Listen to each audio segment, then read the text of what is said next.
Hello, dear viewers. I want to talk today about, let's just say, equal inequality. How do I put it simply? In the US, you have pretty obvious examples of racism, where people in marginalized communities are pretty much always the same color. Well, in Canada, we got this bullshit. I mean, we also have racism, but it's a bit more, I guess, low-key is a better way, is one way to put it, I suppose. But yeah, we have this. Now, this is one thing that is somehow still talking point, even in 2021. This is a 70s issue. Just like racism is a 70s issue. Why aren't we past this in 2021? Why is this even a thing? I mean, look what it says here. As Canada confronts the challenges of its aging population, dwindling labor force, Canadians with disabilities largely remain an untapped pool of talent. And here's a good bit. The employment rate among Canadians with disabilities, or rather what is considered to be by an ableistic community a disability, unfortunately this includes me, 50% of the population, and that's an estimate, so like they can't even be bothered to get their hard facts nailed down. So, yeah. And of course, then it points out that it's not that people aren't willing to work, it's that they're not able to find work. You know, it's just not there because of prejudice, basically. Yeah. Most, around 800 to 800,000 are eager and able. This includes moi.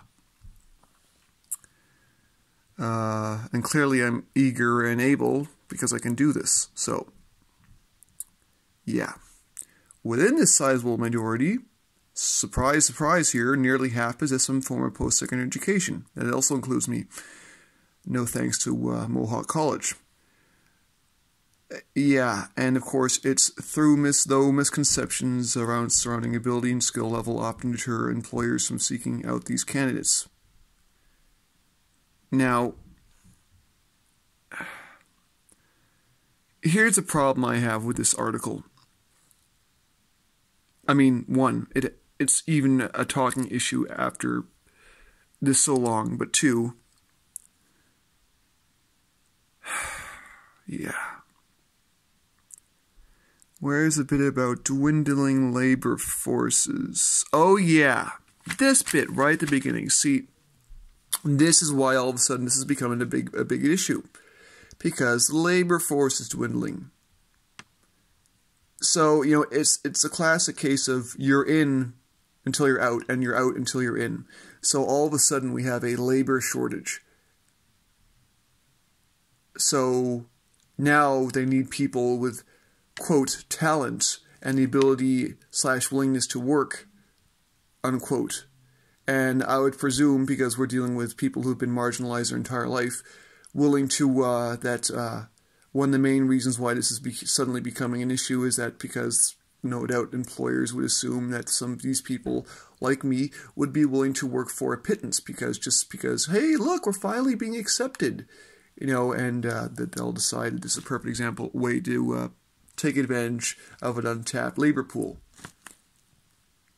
I have a glaring suspicion that if this ever actually suddenly people like me start being hired, that's going to be a major thing that we're going to be taken advantage of because of our willingness to work. Yeah. Which also means we're going to be, presumably, at least I'm assuming that's what employers who traditionally treat their employees like shit anyways will assume, is that we're willing to accept whatever crap is handed to us. You know. So, I have another problem. This kind of image is the one always associated with disability. You know, very easily identifiable. You know, this is propaganda bullshit right here. You know, we don't all look like this. We, just like everybody else, we come in all sorts of colors, just like this guy. You know, I'm white. But I don't look like this. I don't look like this. I look, despite being white obviously, I look a lot more like this. I'm not the kind of person that you would assume by looking at them has some sort of disability, because I don't look like that. I look like normal, average, everyday Joe. If a normal, average, everyday Joe was a 6-footer, and thin, and had very sharp bone features, which I do.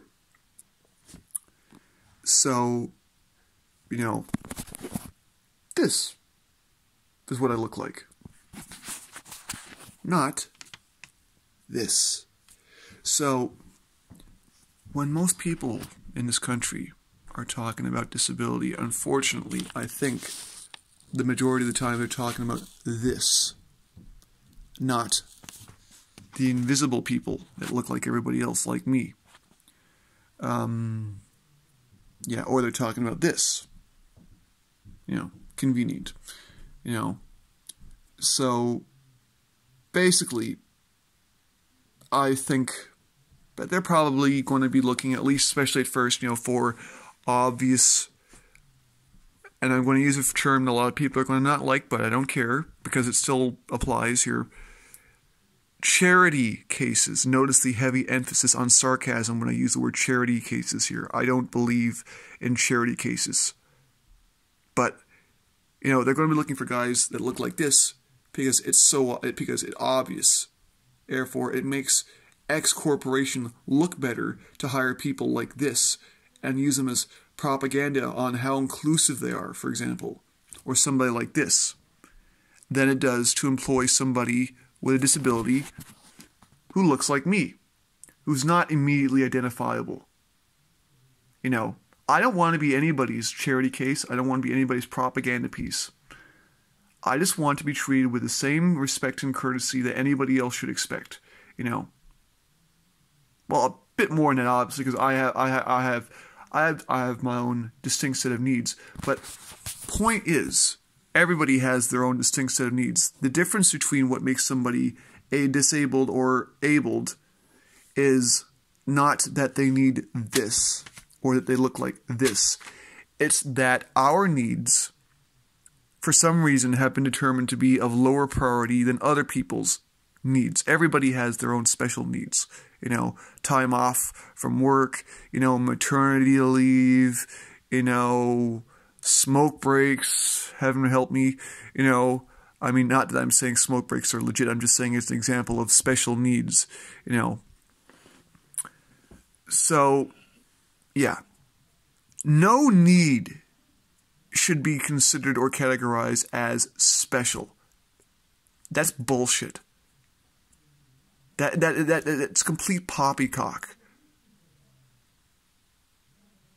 A need is a need. You know, a need for food should be no more, obviously it's a bit more important, but, you know, should be be just considered to be just as essential as a need for certain medications. Or, you know, somebody, for example, say with autism, has, you know, needs certain things in their working environment so they can actually do the work, you know. And if it can be done, you know, realistically, you know, then it should be done. You know, I mean, we're in the we're 21 years into the 21st century, for God's sake. We should be better than this. You know, but we're not. And the main reason is because capitalism. It's the same reason why in the States you've got huge, ridiculous numbers of unemployed people who are perfectly willing and able to work. Because that makes people more desperate for jobs, so they'll take any scraps of meat that are handed to them. You know, I mean, that's not actually happening anymore, in case nobody's noticed, by the way. People are sick and tired of just taking scraps of meat that are handed to them. Well, see this? Aging population and dwindling labor force. It's the exact same thing. They're deliberately creating a marginalized force of people who can be exploited for when the labor pool is a bit drier than usual. That's probably what this is going to be really ending up about. Not about inclusion or diversity or, or it'll be about, making your employer look good.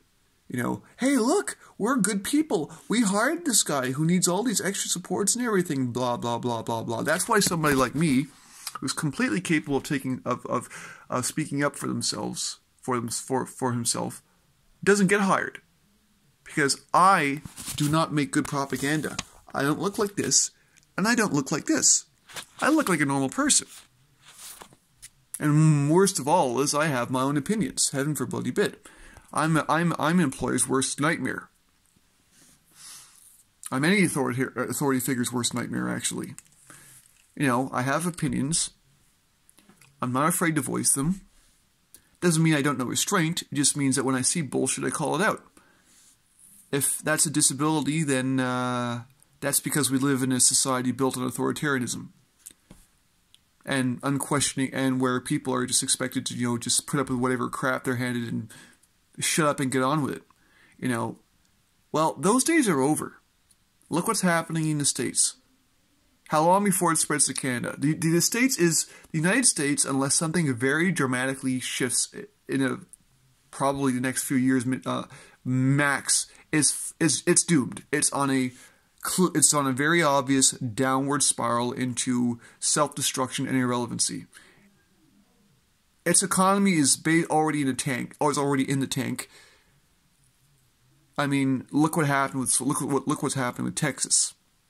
Like an entire state quite literally frozen solid, despite producing most of the United States' oil. And why? Because deregulation of their energy industries allows them to get away with quite literally mass murdering people by freezing them to death.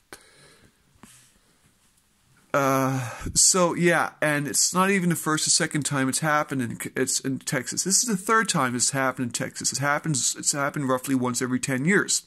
And every single time they're told the same thing. Make sure your energy grid is more robust so it can withstand a bit of cold. And each time they refuse to do so because it would cost them a little bit extra. And because it's deregulated, they have no obligation to do so. So, yeah. My point is that it's almost inevitable that when big business does something good, it's not because they've suddenly decided to join the light side. It's because it's because they have no choice. Because they have no choice but to adapt or die. Or it's a PR stunt or whatever. Businesses do business. They don't do humanitarian work. Okay, some businesses do humanitarian work as a business model, but even that, it's still money. There are a few businesses out there that are based on doing the right thing and making money from it.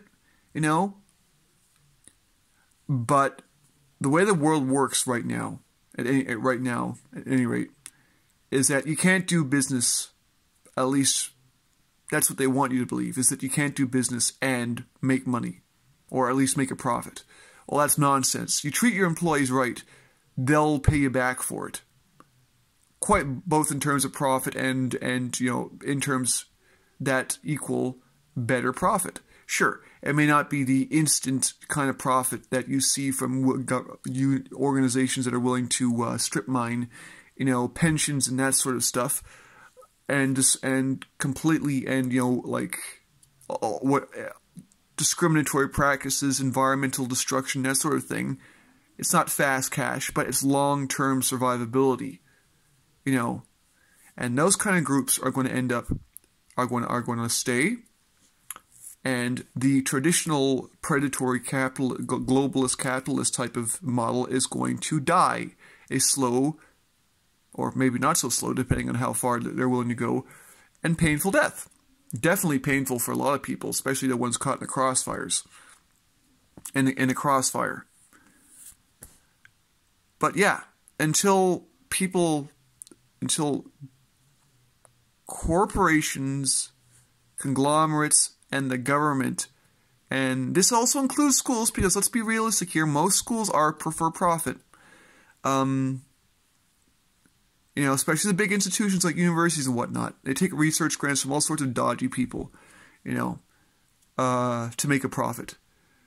Until they realize that diversity and inclusion should not be a buzzword. It should be no, this is just the way things are. It's normal. So what? The guy has some needs. Well, everybody's got needs. Everybody needs food, water, housing, heat, love, and care. Well, I need my pills. I need a place to sit down and rest my foot when it starts working up, because I have a deformed foot that doesn't work well, especially in cold environments and on hard flooring. It spasms up. You'd never know that by looking at me, by the way. But you could ask. So yeah, I'm not going to be anybody's propaganda poster. I'm not going to be their charity case. I'm willing to work. But I'm not going to do it for a pittance because they think they can take advantage of me. I will be treated with the same kind of respect as anybody else gets treated. The only difference between me and them will be that I need a little bit of extra support, help, whatever. My needs should not be considered special. That's an ableist term. That's ableism speaking. Ableism says this person requires 5 seconds more effort than this person. Ergo, this person is disabled. That's basically ableism in a nutshell. Well, my needs are no more special than anybody's need than somebody who needs food, water, and a roof over their head. Because they're my needs. That means they're not special for me. They're necessities. So I hope y'all have hopefully learned something from this. This hypocrisy needs to end.